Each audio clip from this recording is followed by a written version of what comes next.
Welcome back to another video. This is Sandeep Singh.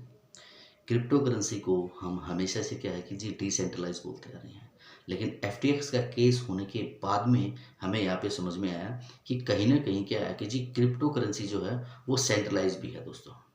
देखिएगा, समझिएगा, अगर इतना बड़ा शेयर अगर कोई भी अगर लेके रखता है अपने पास में, अगर वो चाहे तो मार्केट को पंप या डंप जो है वो कर सकता है।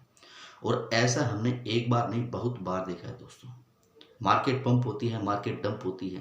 ओके, वेल्स की बात करते हैं, बड़े बड़े इंस्टीट्यूट की बात करते हैं, वो मार्केट को पंप डंप करते हैं। कैसे करते हैं, क्या पावर है उनके पास में, क्या अथॉरिटी है उसके पास में, ये चीज़ें हमें समझनी होगी एक्चुअली। सिर्फ और सिर्फ बात अगर करते हैं रिजर्व की, ठीक है जी, रिजर्व जिसके पास में ज़्यादा होता है वो मार्केट को अपने हिसाब से क्या करता है जी, मैनिपुलेट करता है। ओके, सो हम अगर कहीं पे इन्वेस्टमेंट अगर करते हैं तो हमें वहाँ पे देखना होगा कि यहाँ जो इन्वेस्टमेंट जो है वो कितना है।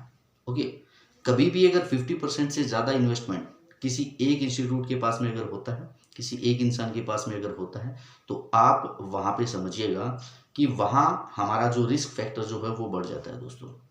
ये रियलिटी है, ये फैक्ट है। ये क्रिप्टो करेंसी डिसेंट्रलाइज तभी होगा जब मान लीजिए उसका जो शेयर जो है वो ज़्यादा लोगों के पास में हो। ऐसा ना हो कि 50% या 60% एक ही किसी कैंडिडेट के पास में है और बाकी का जो रिजर्व वो अदर लोगों के पास में है।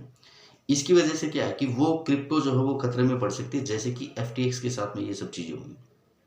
एक चीज़ और आपको मैं यहाँ पे कहना चाहूँगा, मैं जो रिजर्व जो है हर कोइन के अंदर, जिसके अंदर इन्वेस्टमेंट जब आप करते हैं तो आप ये भी चेक कीजिए कि भैया इसके अंदर रिजर्व कितना है।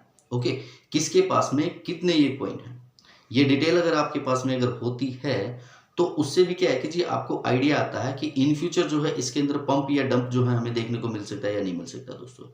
क्यों? वो इसलिए क्योंकि अगर मान लीजिए किसी के पास भी अगर 50% अगर रिजर्व अगर है, ओके, तो वो जब चाहे इसको पंप कर सकता है, जब चाहे उसको डंप कर सकता है। सप्लाई और डिमांड, इन चीज़ों पे क्या है कि जी आपका मार्केट चलता है। सो गाइस, जो चीज़ें एफटीएक्स के साथ में हुई हैं इसके बाद में क्या है, लोगों को काफ़ी ज़्यादा लॉस हुआ है। मैं नहीं चाहता कि आगे इसी तरह से किसी को लॉस हो। तो आज जो अपना आप यहाँ पे इन्वेस्टमेंट कर रहे हैं मार्केट के अंदर, वो बड़ा देख के आप यहाँ पे इन्वेस्टमेंट कीजिए। और इसके साथ ही आपको यहाँ पे मैं बताना चाहूँगा मैं कि जब भी मान लीजिए आप कोई भी अगर इन्वेस्टमेंट अगर आप करते हैं तो आपको उनका प्रोजेक्ट जो है वो ज़रूर देखना चाहिए। और प्रोजेक्ट के अंदर भी क्या है कि जी आपको क्वालिटी देखनी चाहिए। अगर एनएफटी की अगर बात अगर करते हैं तो हर कोई क्या है कि जी अपनी एनएफटी जो है बना सकता है, बड़ा ही इजी है, आप गूगल करेंगे आपको पता लग जाएगा। लेकिन उस एनएफटी के अंदर, ठीक है, कितनी पावर है, कितना पोटेंशियल है, ये चीज़ें हमें समझनी होगी जी। ओके, यूनिक हुआ इसलिए वो एनएफटी बना, ये चीज़ें समझ में आती हैं, बट लेकिन इस कॉन्सेप्ट पे काफ़ी लोगों ने एनएफटी बना दिए दोस्तों। ओके, अब उसकी डिमांड कितनी होती है ये भी डिपेंड करता है, समझ रहे बात को। तो हमें क्या करना चाहिए, मान लीजिए अगर हम एनएफटी के अंदर अगर इन्वेस्टमेंट अगर कर रहे हैं, ओके, यूनिक होना एक अलग चीज होती है दोस्तों, लेकिन यूनिवर्सल यूनिक होना वो भी एक अलग चीज होती है। ओके, कितनी पब्लिक जो है, कितनी दुनिया जो है उसको जानती है कि ये जो प्रोडक्ट जो है वो यूनिक है, ये एक सबसे इंपॉर्टेंट चीज है दोस्तों।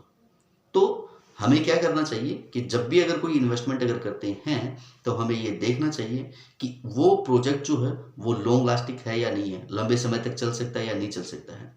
एनएफटी का जो मैंने आपको एग्जांपल जो मैंने आपको दिया, हो सकता है कि जी कोई चीज़ आपके पास में भी यूनिक हो, लेकिन दुनिया कितनी जानती है उस चीज़ के बारे में, ये बड़ा इंपॉर्टेंट है।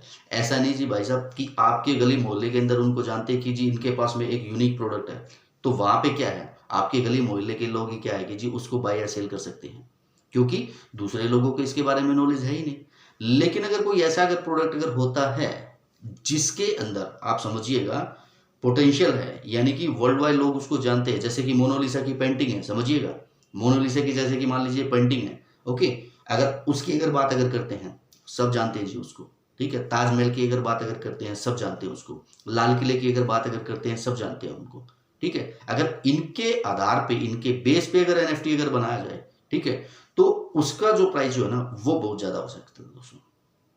सो मैं आशा करता हूं कि जो प्रोजेक्ट जो है वो आपको कैसे देखना है, मैंने जो समझाने की आपको कोशिश जो की एनएफटी के एग्जांपल के थ्रू, आई होप कि वो आपको अच्छे से समझ में आया हुआ। तो कोई भी अगर आप इन्वेस्टमेंट अगर आप करते हैं तो इन चीज़ों का खास तौर पे आप क्या है कि जी ध्यान देना है आप लोगों को। और जल्दी मिलते हैं किसी नेक्स्ट अपडेट के साथ में। तब तक के लिए thank you very much, take care.